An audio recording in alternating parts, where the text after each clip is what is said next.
Black magic এবং জাদুর ব্যবহার সারা পৃথিবীতে এত বেশি হয়, আমরা অনেকে এ সম্পর্কে ধারণাও রাখি না।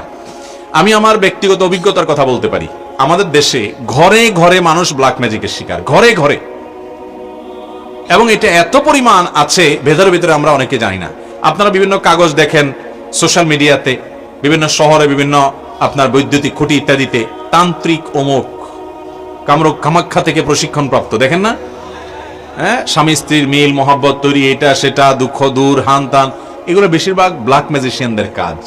এবং ব্ল্যাক ম্যাজিক এটা মানুষকে ধ্বংস করার জন্য ব্যবহার করা হয়, মৃত্যুর মুখে ঠেলে দেওয়ার জন্য ব্যবহার করা হয়। এটার বাস্তবতা আছে, এটার বাস্তবতা আছে। এবং এত বেশি এই বিষয়টা দৃশ্যমান, মানে দেখতে তো মনে হয় না যে এটা দেখার কোনো উপায় আছে, কিন্তু এটা আপনি যদি কোনো ব্ল্যাক ম্যাজিকের রোগীর কাছে যান এবং তার ট্রিটমেন্ট দেখেন, বিশেষ করে কোরআনের উপরে ঈমান আনার জন্য আর কিচ্ছুর দরকার নাই।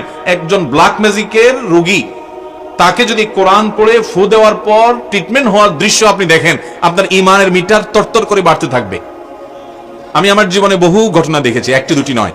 এবং আমার পরিচিত বন্ধু বান্ধব অনেককে নাম বললে আপনারাও চিনবেন, জাতীয় পর্যায়ে পরিচিত, নাম বললাম না, যারা জেনারেল শিক্ষিত ভাই, তাদের অনেকে আমাকে বলেছেন, ভাই মানে অলৌকিকতা তো অনেক রকমই হতে পারে, কিন্তু এরকম অলৌকিকতা দেখি নাই। এই কোরআনের মাধ্যমে আল্লাহ তাআলা ব্ল্যাক ম্যাজিক থেকে এইভাবে মানুষকে র্যাপিডলি, খুব দ্রুততার সাথে মানুষকে ট্রিটমেন্ট করান। অনেক রোগী আছে দেখবেন কোনো ট্রিটমেন্টে কাজ হয় না, কোনো ট্রিটমেন্টে কাজ হয় না। এগুলো বেশিরভাগ ব্ল্যাক ম্যাজিকের রোগী হয়। আমি আমার মসজিদের মহল্লার এলাকাতে এক ভদ্র মহিলা, বয়স অনেক কম, একটা বা দুইটা বাচ্চা হয়েছে, তিনি বিছানায় শয্যাশায়ী হয়ে গেছেন। 1 বছর আগের ঘটনা, নারায়ণগঞ্জ ভূমিপল্লী এলাকা। তো সেখানে আমাকে এক ভদ্রলোক নিয়ে গেছেন, যাওয়ার পর আমি ডিটেল শুনলাম। শোনার পরে আমার কাছে মনে হলো যেটা ব্ল্যাক ম্যাজিকের রোগী। ইন্ডিয়াতে নিয়ে গেছেন, অনেকটা নিয়ে গেছেন, কোনো কিছু হয় নাই। পরবর্তীতে আমি ওনাকে পরামর্শ দিয়ে একজন রাকির সাথে যোগাযোগ করাই দিলাম। সেই রাকি মানে ঝাড়ফুঁক করে যারা কোরআন হাদিসের আলোকে, এটা যেটা আমার সাবজেক্ট নাই, সাবজেক্টে একজনকে আমি রেফার করে দিলাম। ওই আল্লাহর বান্দার ঝাড়ফুঁকের পর এই ভদ্র মহিলার বমি হয়েছে, এবং বমি থেকে দেখা গেছে ভেতর থেকে চুলে মোড়ানো একটা আপনার গোশতের টুকরো পাওয়া গেছে, রান্না করা গোশত, এটা চুল দিয়ে মোড়ানো। তা আমি আবার একজন ডক্টরকে দেখিয়েছি, যিনি চিকিৎসক পেশায়। বললাম, ভাই এটার ব্যাপারে আপনার কি, যে চুলে মোড়ানো? তিনি বললেন যে চুলে মোড়ানো এই জন্য যে চুল ডাইজেস্ট হয় না, হজম হয় না, এটা হজম হওয়ার কোনো উপায় নাই।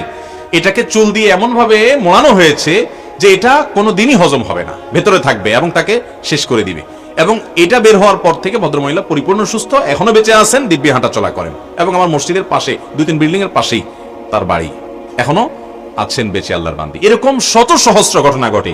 এই যে বিশ্বকাপ খেলা হয়ে গেল, আপনার অনেকে কিন্তু আপনার পেপার পত্রিকা দেখেছেন কিনা আমি জানি না, আমি দেখেছি যে অনেক বড় বড় খেলোয়াড়রা প্রতিপক্ষ খেলোয়াড়দের ব্ল্যাক ম্যাজিক করে দুর্বল করার জন্য, আবার নিজেরা ভালো খেলার জন্য ব্ল্যাক ম্যাজিক করে।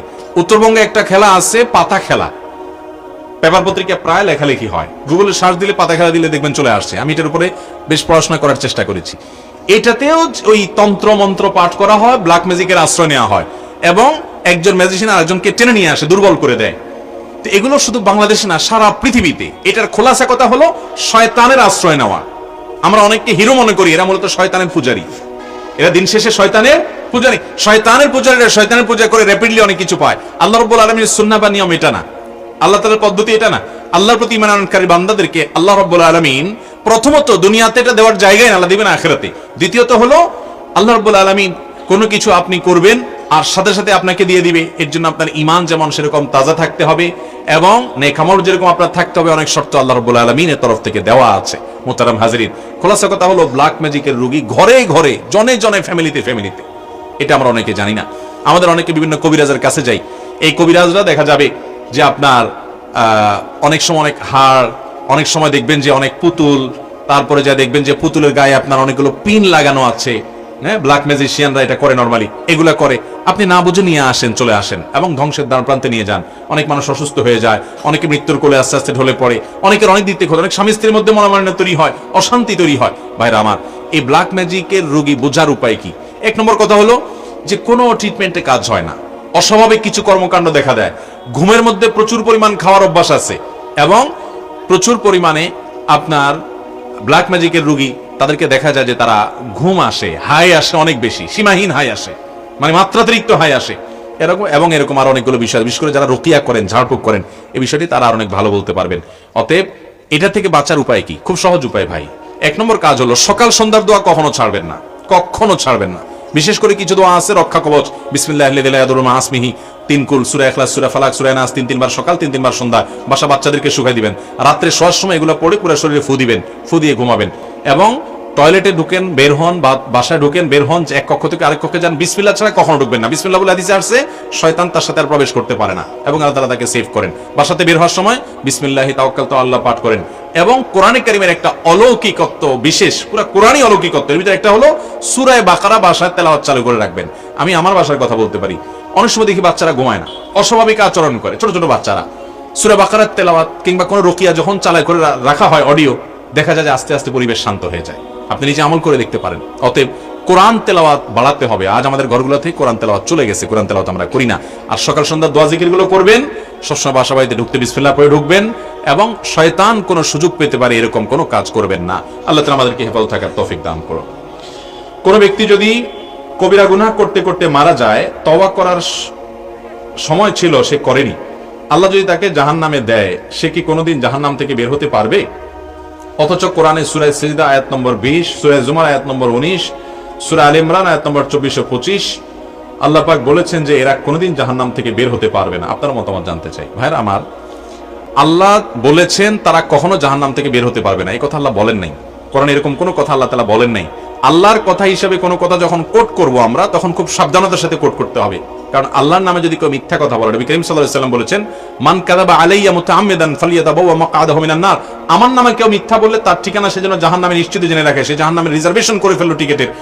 আল্লাহর নবীর নামে মিথ্যা বললে যদি এরকম ভয়াবহ হয়, আল্লাহর নামে মিথ্যা কত বড় ভয়াবহ হবে। এবার আসি মূল জায়গায়। যে আয়াতগুলো কোট করেছেন প্রশ্নকর্তা, সেগুলোতে বলা আছে খালিদিনা ফিহা বা এই জাতীয়, অর্থাৎ যেটার অর্থ হলো জাহান্নামে যাওয়ার কথা বলে আল্লাহ বলেছেন সেখানে সে চিরকাল থাকবে। এই যে জাহান্নাম থেকে আর কোনোদিন সে বের হবে না, বের হতে পারবে না, এরকম কথা আল্লাহ রাব্বুল আলামিন বলেন না। এখন কথা হলো, চিরকাল থাকবে বলছেন তো তার মানে তো আর বের হতে পারবে না? না, চিরকাল থাকবে বলছেন এর মানে এটা সবসময় নাও হতে পারে। আমরা যাবজ্জীবন বলি না, যাবজ্জীবন, এই যাবজ্জীবন এর মানে সব সময়, সব ক্ষেত্রে, সব দেশে, সব সংবিধানে কিন্তু এই না যে একবারে মৃত্যু পর্যন্ত, এটা লিমিটেড টাইম, এটাকে অনেক সময় যাবজ্জীবন বলা হয় অনেক ক্ষেত্রে, আবার কোন কোন ক্ষেত্রে আমৃত্যু। তো নবী করিম সাল্লাল্লাহু আলাইহি সাল্লামের হাদিসে, কোরআনে কারীম বিভিন্ন আয়াতে বিভিন্ন অপরাধী যারা কবিরা গুনাহে লিপ্ত হবে তাদের চিরকাল জাহান্নামে থাকার কথা বলা হয়েছে। এখানে চিরকাল বা আজীবন জাহান্নামে থাকার মানে একেবারে অনন্ত অসীমকাল কোনোদিন বের হতে পারবে না, এই ব্যাখ্যা মুসলিম স্কলার যারা ছিলেন নবী করিম সাল্লাল্লাহু আলাইহি সাল্লামের যুগ থেকে আজও পর্যন্ত প্রায় সমস্ত মুসলিম স্কলারদের ব্যাখ্যা একটাই, সেটা হলো এখানে তারা কোনোদিনই বের হতে পারবে না, এই উদ্দেশ্য না। আহলুস সুন্নাহ জামাতের বিশ্বাস, আকীদা এটা না।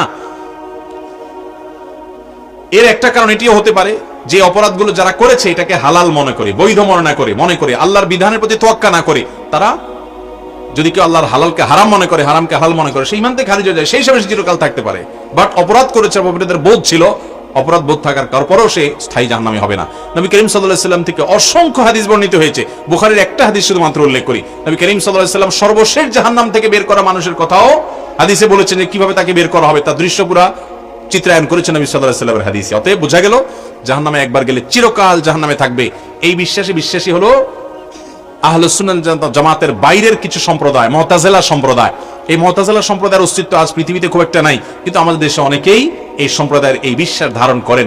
কোরআন বুঝতে হবে সাহাবায়ে কেরামের বুঝ অনুযায়ী, ব্যাখ্যা অনুযায়ী, নবী সাল্লাল্লাহু আলাইহি ওয়াসাল্লামের ব্যাখ্যা অনুযায়ী, সালাফে সালেহিনের ব্যাখ্যা অনুযায়ী। সেখানে ইসলামের ইতিহাসে 1400 বছরের যুগে সকল উলামায়ে কেরাম যে ব্যাখ্যা বুঝলেন, ইমামরা যা বুঝলেন, আমরা তার ভিন্ন কিছু বুঝলে সেটা কল্যাণের চাইতে অকল্যাণ বেশি হতে পারে এবং বিভ্রান্তির দিকে নিয়ে যেতে পারে।